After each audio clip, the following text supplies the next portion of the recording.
Hello, my name is Sharona Justman. I'm the co-founder of the Israel Conference. And today we are having a great conversation with two interesting entrepreneurs to talk about what they've been doing in Israel and their business. I'd like to introduce to you Oran Dror and Yacov Bengo, who are joining us today to discuss technology, its application, and how it might change certain types of business to come. Thank you, Sharon. A pleasure to be here. So my name is Oran Dror. I'm a technology serial entrepreneur. I also deal with real estate. Um, I spent about 10 years working for Microsoft. I led corporate sales in Israel for about 7 years and then spent 3 years working for Microsoft HQ Middle East and Africa. I built several startups, took one of them public through a reverse merger on the Tel Aviv Stock Exchange. And for the last 9 years, I've served on the board of directors of the Azrieli Group. And today, together with Yaakov, I'm working on our new exciting startup called StarlingsAI, which does heterogeneous drone swarms. And what is your background, Yaakov? I retired from the IDF at about 3.5 months ago, before the 7th of October, like 1st of August. I was in my last job, I was the J8 of the IDF. I was responsible as a Major General on the whole innovation and planning of the force of the IDF. From I always laugh with it. It's from the food of the soldiers to the satellites in the space. My background, as I said, I'm from Jerusalem. I was Hebrew U, my first and second degree. My third degree, my PhD, I did in history in Bar Ilan University.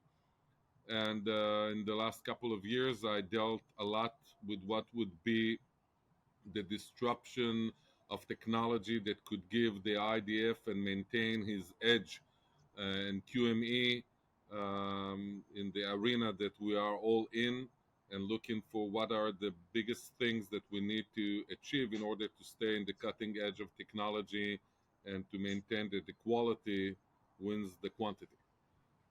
Can you tell us what is J8? J8 is the guy that is responsible for all the acquisition of the IDF. In the IDF, it's responsible for almost everything that you can think of. It's from uniform, it's for vehicles, it's food, and it's also like the F-35 and satellites in the sky. So it's all the spectrum of the range. So it looks for the day-to-day on how the soldiers are living in the IDF and how they equipped to the future planning and acquisition that are 10 to 15 years ahead in order to make sure that Israel stays strong and in the spearhead of technology. So, with that in mind, thank you for explaining that. The look into the future is part of your natural tendency. And as you and Oran came together, you identified ideas around drones and using drones plus AI. So, tell us a little bit about what this venture is aiming to achieve. We are looking at what we understood looking to the future is that we see a lot of drones all around there as a, people call it as a revolution, but really what we look is the ratio between man and machine is 1 to 1 basically. So one person uh, makes sure that one drone fly in the air. Even when we see those big shows, it's basically one big computer that gives order to each drone where to stand in the sky. When you look at birds, most of the birds in the nature, they are traveling in a V formation, which is a flock, and there's a head, and and all the guys are trailing around him. So actually, this technology is up to extreme, and the best flocks that you can see in the, I would say, in the world are one computer that can move 1,500 of them, but it's in a very, very orderly fashion and not very wise fashion, and also have one single point of failure. Like you take the head and all the rest is falling apart. We were looking into swarms and starlings, which are the birds. And you can see on YouTube how starlings are moving as a swarm of birds. They don't have a head, they don't have a spearhead, they all think as a group, they don't acting as a centralized group, and they are very resilient and they are very robustic in the way of their formation, ruling in the skies. And that's a whole different technology that can make sure that the ratio between man and machine would be 1 to 1,000, and they can all move. And if someone falls, then the rest are covering on him, just like in nature. And that gives huge resilience to this kind of technology. And of course, it has to be a cutting edge technology because it needs to have the AI and the ability to let the swarm define its own way of how they move in the sky.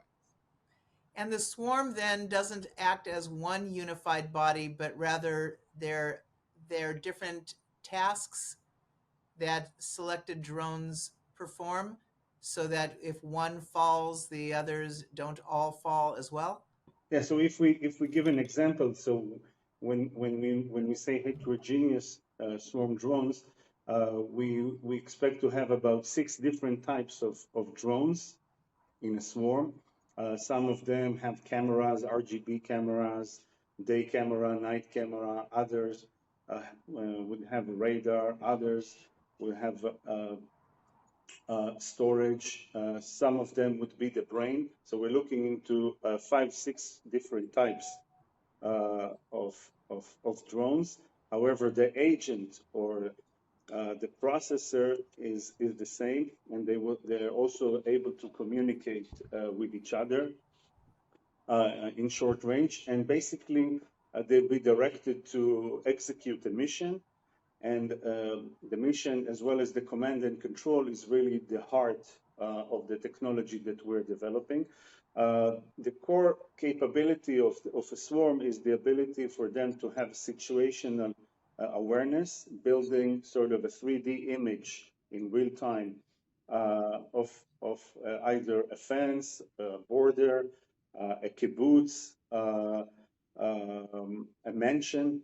And through simulation, we will be able to tell how many drones and what type of drones are needed for a certain coverage.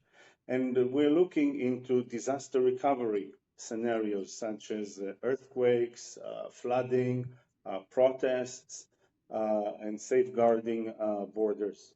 Can the drone then identify a situation and deploy commands so that the problem could be anticipated and therefore intercepted using your AI calculations?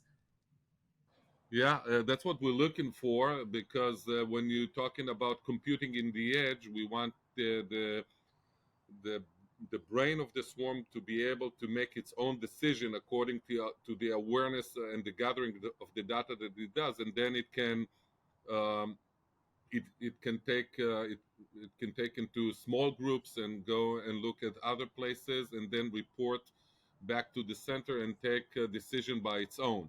Of course, it's all about AI ethics, and it's all about autonomous ethics. It's all be independent in there. So the gathering of the information will allow the swarm to take its own decision and how to coordinate its effort in order to achieve its goals. Can the swarm take action, or is it reporting as its emphasis? It will take actions by its own. Just I'll complete. It will take action by its own, because also in disasters area, it will have to decide what it sees and how to act upon it. So it only will have an initial order what to do.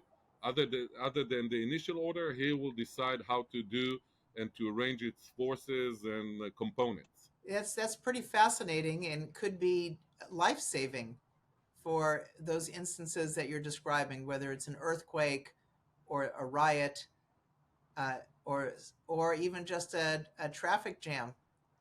that it might be taking place that can affect cars driving 10 miles behind the problem. Yes, and the idea of using a swarm of drones which are redundant, so they're going to be in the swarm a few drones that perform similar tasks, and we replicate some of the capabilities within the swarm. And the idea is really to try and capture the situational awareness, provide an intelligence view of what is going on, and then through the tasks, the swarm can decide to split into several groups, and then, as Yaakov said, regroup again. We're looking into having the swarm carry an average of about half a kilo of payload on top of them, and to be able to communicate between themselves as well as communicate with the center and sort of calibrate a digital twin within the brain drones, and also replicate it to the cloud in the center, building a digital twin in real time. And how many people, you mentioned earlier a ratio of 1-to-1. Do you still need a ratio of 1-to-1 human to drone, or will this be more in clusters?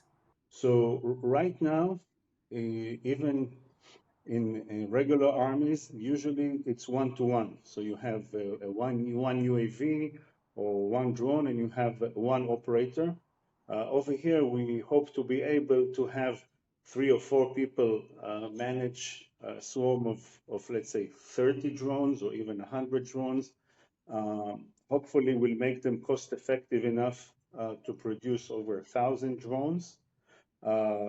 And having only a handful of people to operate them. The operation is more around the mission for the swarm to execute a certain mission, and then also to analyze and interrogate the performance and to refine the performance and the execution of the swarm on an ongoing basis. Will this be your point of distinguishment in having a one-to-many relationship versus one-to-one with respect to any other companies in the market that are also doing groups of drones to address situations? So the equivalent company that we see right now in the market is a company called Shield AI. We've seen Shield AI been very successful. They're an American company, raised about $700 million on a $2.7 billion valuation. Right now, they're mostly doing autopilots, and so far they've been able to show and demonstrate 3 working together, like a swarm of 3 for now, but definitely in the works, they're working on many more. Maybe Yaakov can elaborate. How will Starling AI be different? Well, we totally look about different numbers. We're talking about 1 to 1,000, 1 to 300 of them. So all the fun of making the drone fly will go away, and the thing will be the mission. The mission and the cluster of drones will do the mission by itself. So you don't have to designate each drone what to do, but the computing on the edge with the AI will help the drones themselves decide how to operate in the area of interest and how to organize themselves to optimize their capabilities on the area. So that's totally different than what is happening today when the man needs to plan the mission, execute the mission, and it takes a lot of time and preparation in how to do it and how to organize the mission. Over here, you'll send the cluster or the swarm of drones, and they will organize themselves by learning through the digital twin how to organize themselves better on the area and decide what would be the optimization of their dealing with the mission that they need to execute.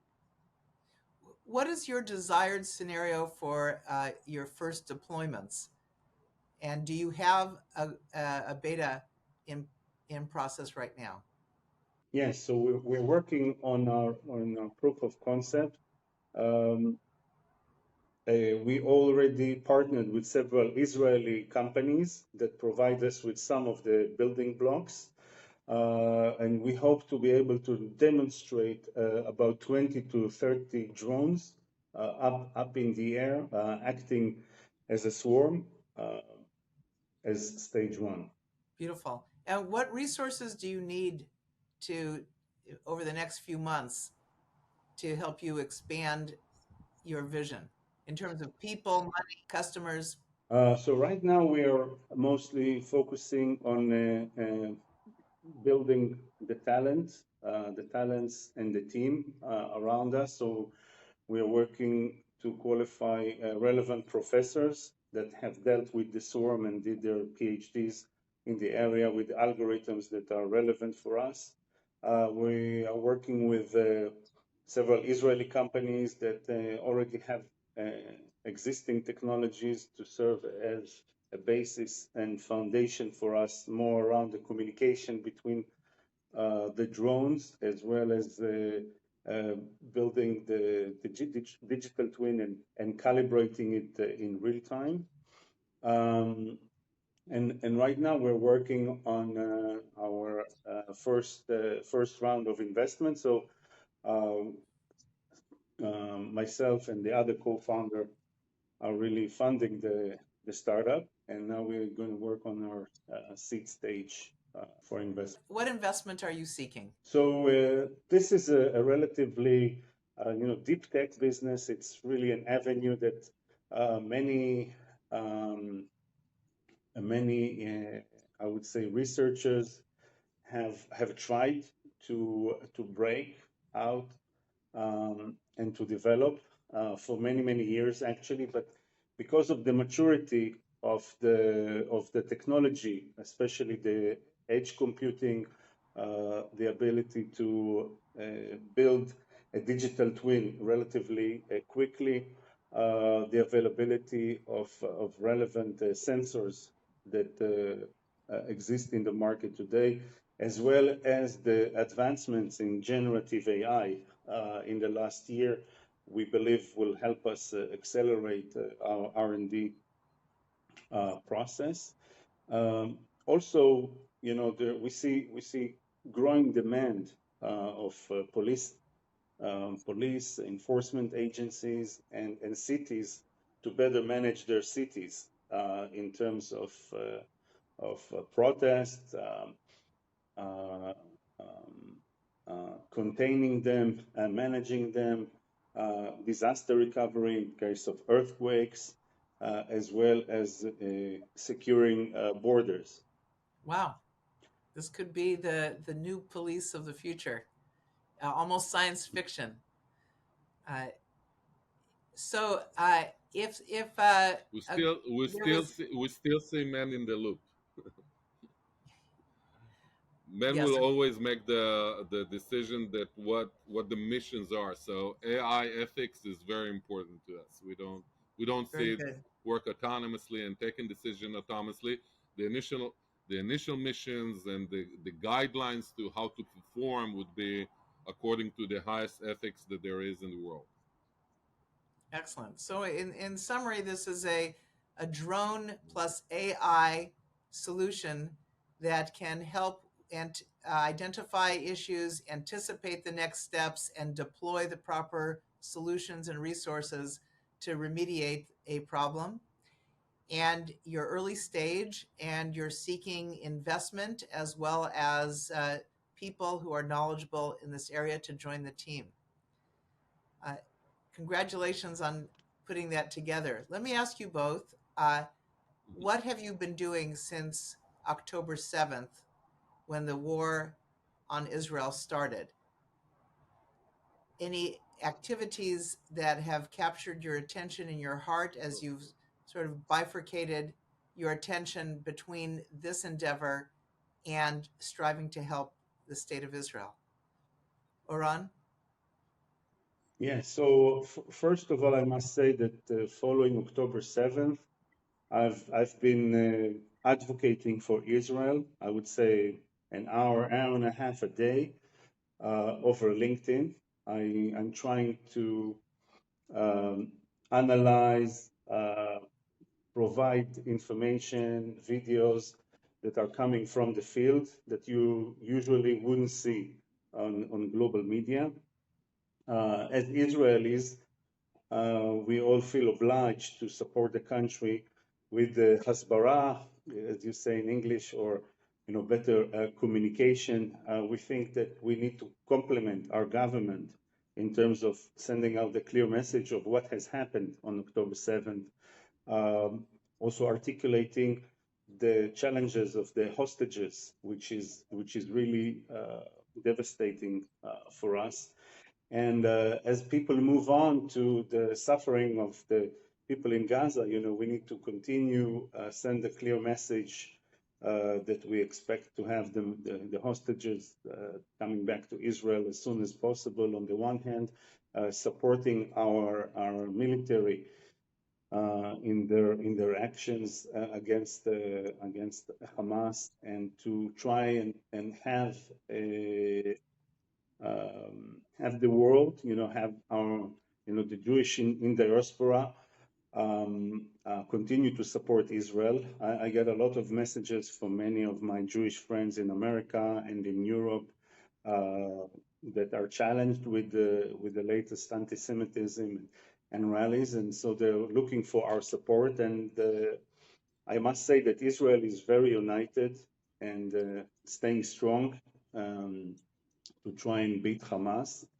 And we need to be able to communicate to the world that, IDF is the most humanitarian army in the world, and we're keeping civilian lives to a minimum, but we are going after Hamas. And so it's an obligation of every Israeli to that is able to communicate and has a wide network to try and communicate and send a message of resilience and support for Israel this time. So you can all find my posts on LinkedIn, and it's actually quite interesting to look at all the data that has been gathered in videos by Ministry of Foreign Affairs and other Israeli advocates on LinkedIn.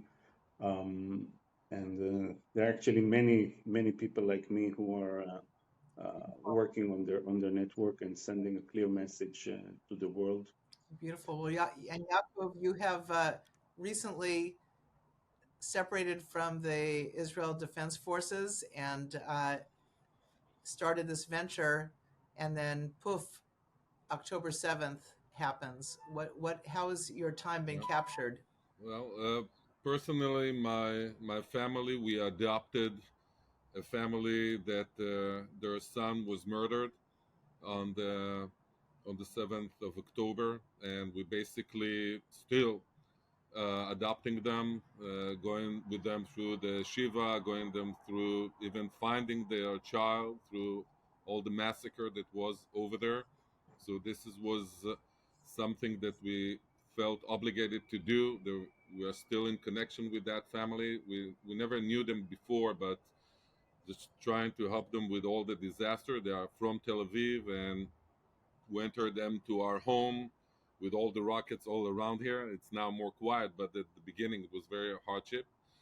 Personally, I went back to the army, especially to the lower echelons. I went to the brigades that are really fighting down there and helping with my experience and how to do planning better and how to do the fighting better, and to convey to the upper echelons about gaps that there are needed to be shortened, and to make sure that the soldiers down there that are fighting have everything that they need to win on the battlefield. And I'm very proud of the way that they're acting. I've lost a couple of officers and soldiers that I knew, so it's still traumatic over here. And I would say that it's still bleeding. We are still in the main of the drama. We don't see it end very shortly in the next couple of months. But I think the one thing that I'm trying to convey, and also I think that gives us as Starlings the wind in the sails, is that our victory will not only be winning in the battlefield, it will also be winning economically, to make sure again the settlements and the kibbutz and the moshavim that were burned, and to rebuild them, and to rebuild ourselves will be the biggest victory that we can show over our adversaries. And I would say there are two main historical points that are taken back the Israeli people over here. First of all is the Yom Kippur War, which was the surprise that what happened, and then the second thing is the Independence Day war, as being understanding that we have to fight here again on the very existence of ours, the Jewish people in Israel as Zionists, and we understand it's a fight of the all Jews in the world versus the anti-Semitism that goes up and rise. So we understand that it's a totally different war than what we used to, and those are the biggest two beacons that we take our inspiration there. And as Oran said, over here there's a lot of feeling of unified Israel, and with all the problems that we have, it's still very unified. And I'm sure that if you'll come over here, you'll feel the vibrant of strength that the Israeli society is showing, and its resilience with all the tragedy that it's still, as I said, is bleeding and very sensed over here. Very well said, and it gives quite a bit of hope for the future, both on the business side as well as the unity being felt within Israel. But I'll say that it's what's happening in Gaza right now is not just an Israeli issue; it is a world level issue of humanity, civilization versus bestiality, and Israel is at the forefront of it. The world stands up when they support civilization and growth, and takes a step deeply backwards when they support terrorism and any form of hostility that the Hamas has shown towards Israelis, not only in Israel, but around the world. And I think, Yaakov, you summed it up very well. Major General Yacov Bengo, thank you so much for your perspective and for developing a company, and Oran Dror, a serial entrepreneur, always looking for the best in Israel and bringing it forth into the world market. That's what we stand for at the Israel Conference, is to show how doing business with Israeli companies ignites the light of innovation and financial success. And we hope for a lot more to come. Thank you both, gentlemen, for being with us. And we'll look to see how Starlings continues to grow and resolves many issues, both at the traffic level and at the tragedy level. Thank you very much, Sharon, Thank you for very having much. us. Toda. Shalom.